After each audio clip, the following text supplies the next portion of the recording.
unofficial Next Level Chef podcast.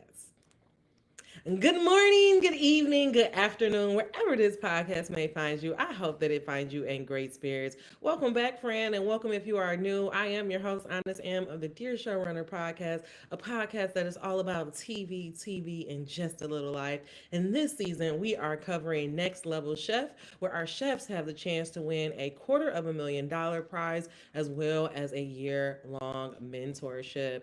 Now, I'm not going to, I do this every week. We're going to go ahead and introduce our mentors. We have Chef Naisha Arrington, Chef Gordon Ramsay, and the returning champion, Jess Blaze or Richard Blaze. Now, this week, our competition is all about cowboy cooking. Now, last week I told y'all I had no idea what cowboy cooking is, and I always thought of when I think about cowboy cooking, I think of beans and things like that. But we got to see this week that going to the ranch is not just about beans. It's about the products, or it's about the type of protein that you can have. So we were able to see things like venison and elk and all types of shit that you can find when you're hunting. We also learned in this competition that after this week, I told y'all last week I was wondering when this was going to happen. After this week, we will lose our teams, and then we will truly be in the home stretch of who is going to be this season Next Level Chef. Who do you have? Please let me know, because I will say this week elimination was a goddamn surprise. All right, but we're gonna go ahead. I'm not gonna waste any time. We're gonna get right into it. This week, our chefs had 40 minutes to make a next level cowboy dish. As we know, we have those Naisha Warriors at the top level kitchen because Connor, like the Lakers, did it back to back. And because Connor did it back to back, our Naisha Warriors are the ones who are able to get the first go at this grab. And so we had Machete grab some bison. He knew right away that he wanted to do a country fried steak bison. Then we had Daniela pick up an elk, which she's not really familiar with. But hey, we're in a cowboy kitchen. We're going to do what we have to do. And then Connor, he picked up this beautiful, beautiful ribeye. Down in the middle level kitchen, hold on one second.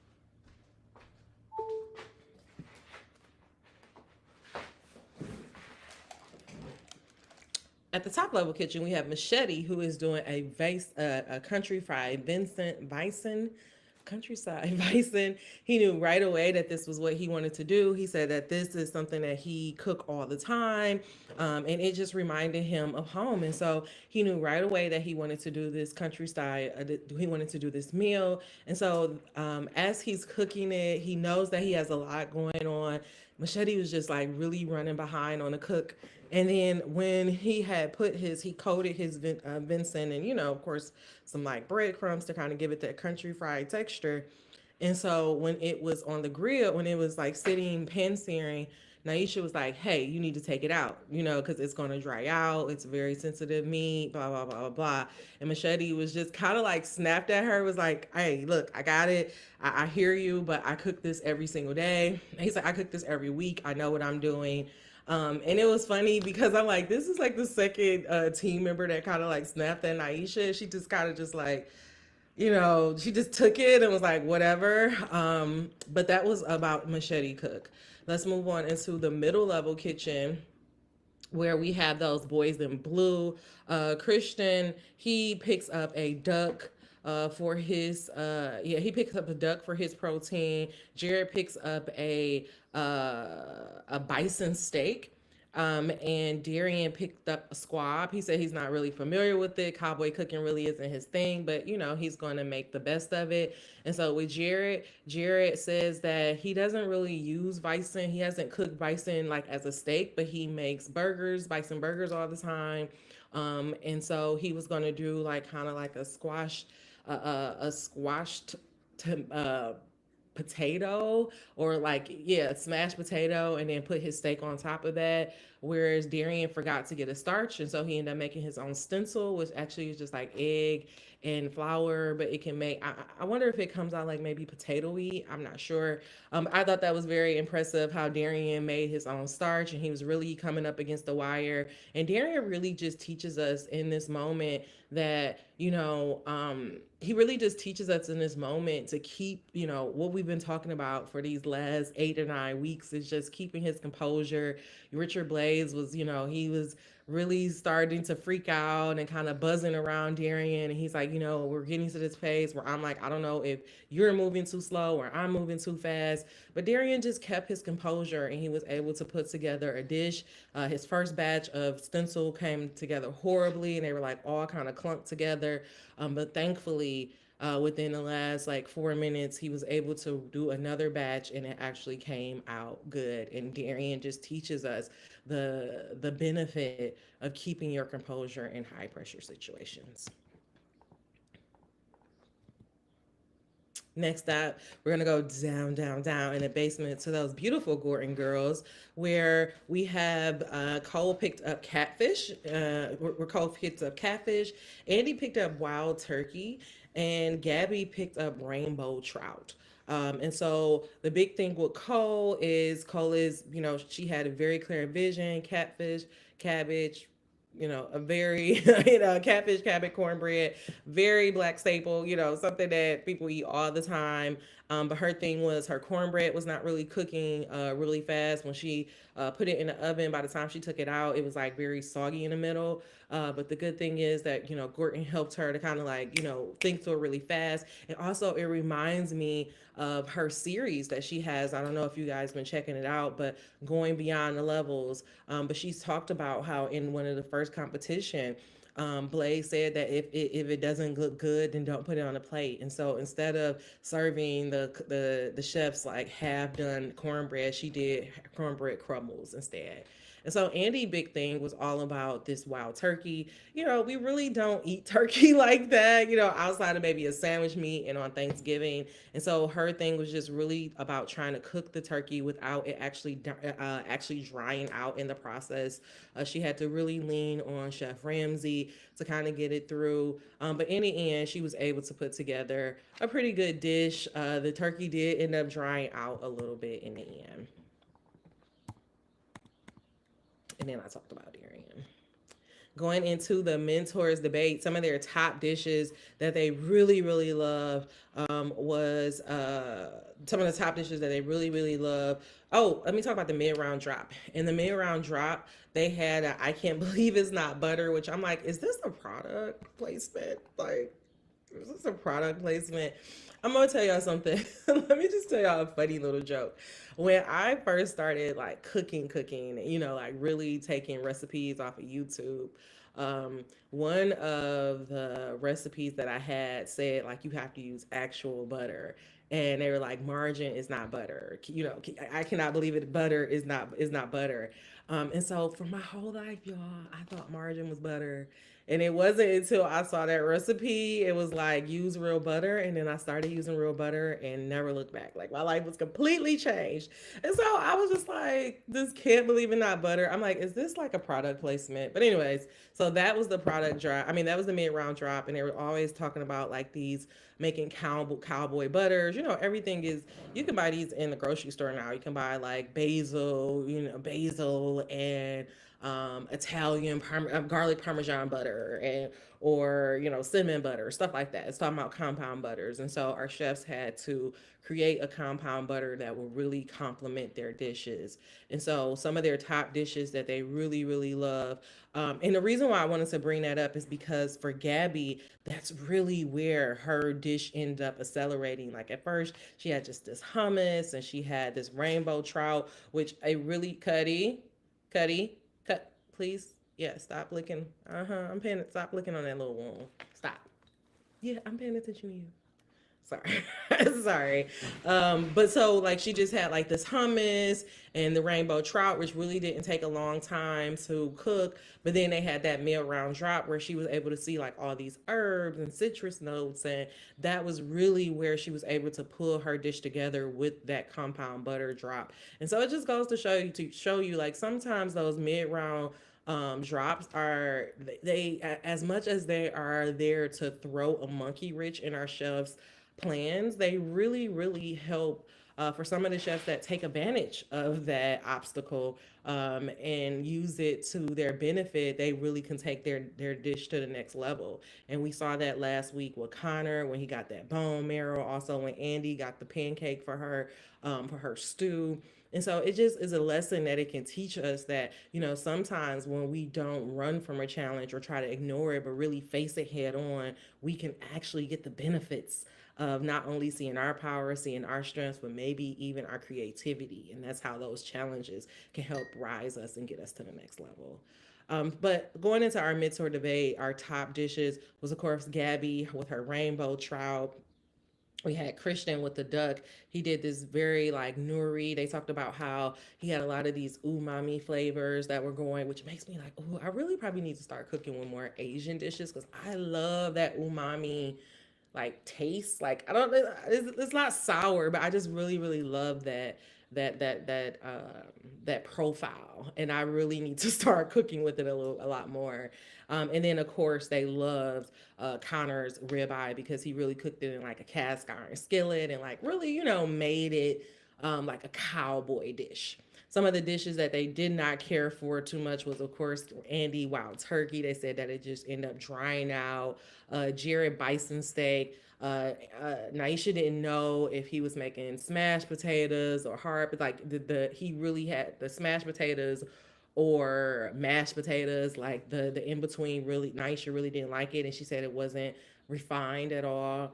And then the other one that they really didn't care for too much was the country fried steak. They said that Machete just completely dried it out and kind of made it like a little uneatable, which maybe not uneatable. I'm putting words in these people's mouth, but like they said that he completely dried it out. And so that takes us to our winner. Our winner for this competition ends up being Gabby, which secured our safety for our Gordon girls. And so we don't have to worry about Andy going into elimination. Something that we need to look out for is how long is Andy going to be able to keep that pin? Are they going to say now that we're losing teams? Uh, does that mean that she can't use her pen anymore? That's something that we need to look for. But also, I want to just shout out to Andy. Like, she went through the whole competition and never even had to use that pen. Like, first of all, she's the only person with the pen, and she never had to bust it out once.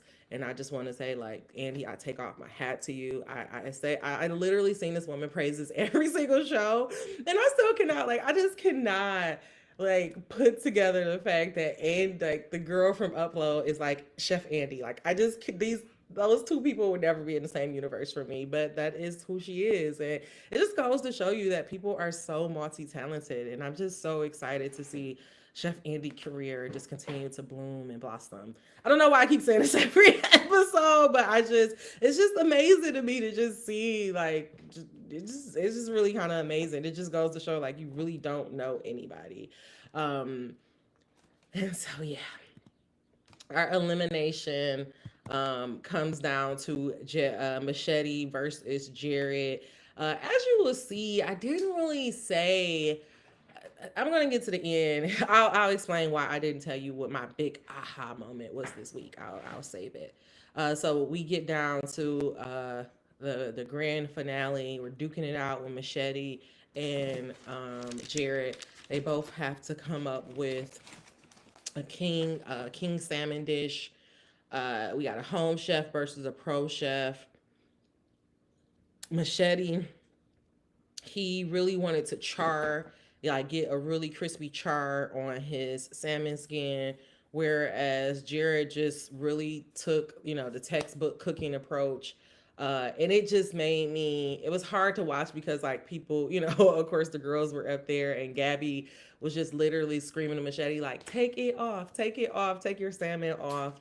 But Machete was just in his groove and was like, hey, like this is how I like it. I wanted to get a chart, I wanted this to get the color. But when it came down to the elimination, the judging, they said that that chart was just a little bit too much and it ended up being burnt and we end up losing Machete, which I was genuinely shocked. The second time around watching, I still was just like, dang, like I don't know, because it kind of felt like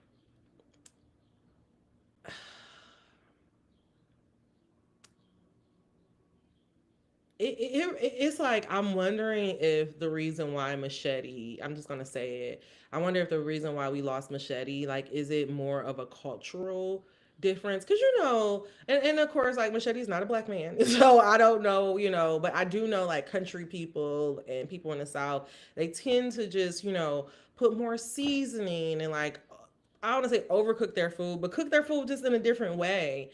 And I'm just wondering if like that cultural, the way that Machete prefers to eat his food versus the way that the chefs or the professionals are supposed to eat it, if that was the reason why he was truly eliminated.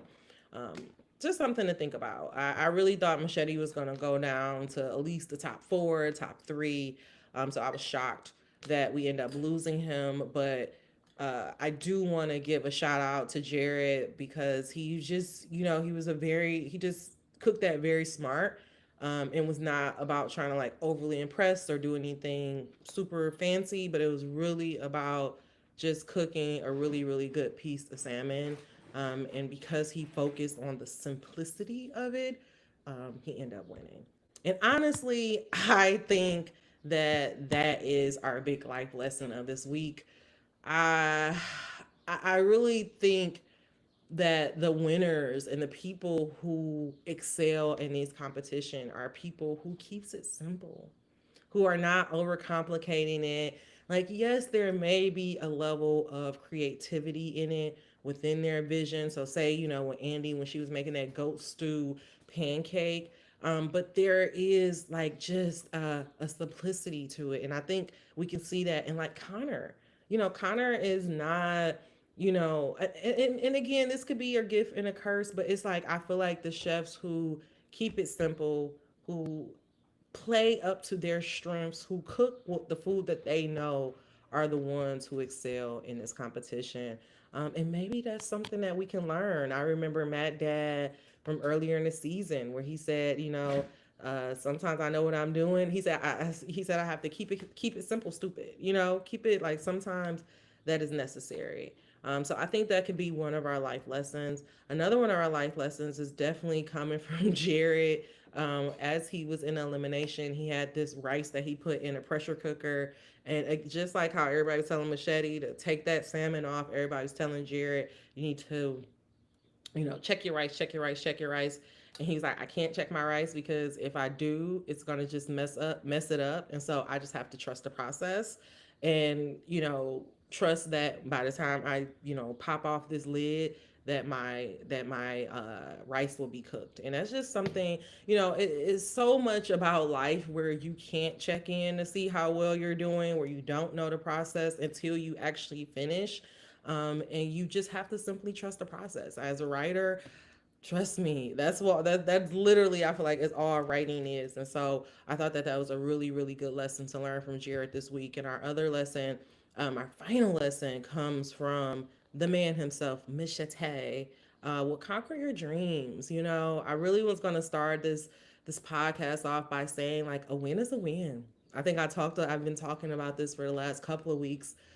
Sometimes we want to be the best in the world, and of course when we enter competitions we want to win the competition, but winning the competition is honestly just the cherry on top. You win the competition just by entering it, just by pushing yourself, by putting yourself through that trial and error, by seeing how hard you can go, seeing how you can overcome obstacles. The person you become within the challenge, like that really is the win at the end of the day. It's not about it's not always about having a crown. And I love that Machete walked away like that. And one thing I want to say is for, all the gold grills and a crazy haircut and a tattoo on his forehead, when Machete was crying, what I saw is a little boy that has become a grown ass man living his dreams. And for that, it is a win. He is a winner. And I think that's something that we can all learn. He said, when I entered that competition, I won. And so I want you to know that as well. Like, if you are just out here in life and you're working towards something, instead of just giving up and being like, oh, the world is over, like, you're winning. You're winning. You're doing so much better than what this world is trying to design us to do. So let's take that lesson from Machete. Conquer your dreams. As long as you're working towards it, as long as you actually put an effort towards even trying to realize your dreams, it's a win. Like you're a winner. And don't let nobody ever, ever, ever take that from you, okay? All right. I don't know why I started getting kind of emotional. I started getting emotional thinking about that because it's like, I think so often, at least I'm learning this for myself, is that I really had a big aha moment that a lot of some of my childhood dreams I didn't even go towards because of the fear of failure. Like, it was like, if I can't become the A-list star, then I don't want to act at all because I'm afraid of the failure sometimes. And I know this isn't true because I'm actively working towards my book, but there is this tiny part of me that's like, if my book is not a New York Times bestseller, like, is it, am I gonna fail if I can't make this career? What did I do all of this for? But you have to finish anyway. You have to put in the end product, get to the finish line, and then judge yourself from there. And I'm sure no matter what, whether I become a New York Times bestselling author or if I just put my book out in the world and get a fan base, the win is gonna be the win. So I don't know who needs to hear this, but you just working towards your dream is a win. You are a winner because there are so many adults. Hell, there are 20-year-olds that don't even feel like they can go after their dreams. So you just doing it, you putting yourself in the arena is putting you ahead of so many other people. Mentor beef. I don't know why that made me so emotional. Move on. Mentor beef. No mentor beef to really report here. You could just tell that we're getting down to the wire. I love how Christian said it's gonna be the Blaze Blue Boys forever. Just really interested to see what happens in next week episode. Predictions. I think I may have to take this out. No more predictions. Again, I'm curious to see what is going to happen with Andy and her pen. I will say my top three for right now is Cole, Connor. It really was Machete.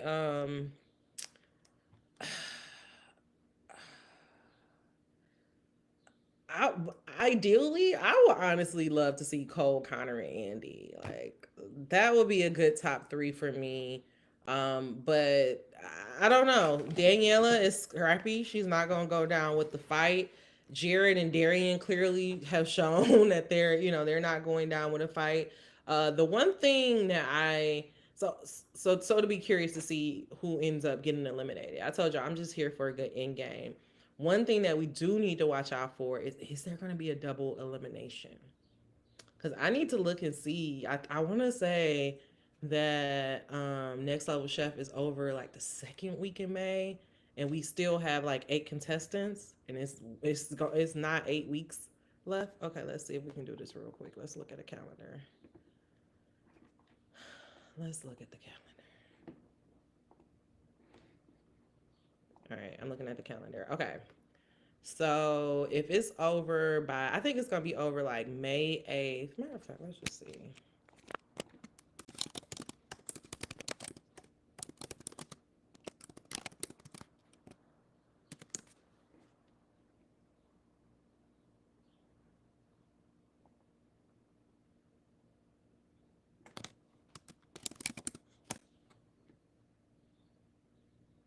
Yeah. So they have it. They don't have a date on the like online, but they're saying late May. They saying late April, early May. We are literally already 2 weeks into April, so we only got literally one, two. We maybe got 3 or 4 more episodes, and we have 8 contestants. So I kind of think we have a double elimination coming up. Like I'm curious to see what's gonna happen. Um, that is my next prediction. What do you think? Send me an email or comment down below. Next episode, I'm gonna be back at it. We're getting down to the wire. We're at our top 8. The little sneak preview that we got is just that it's going down. Who knows what that means?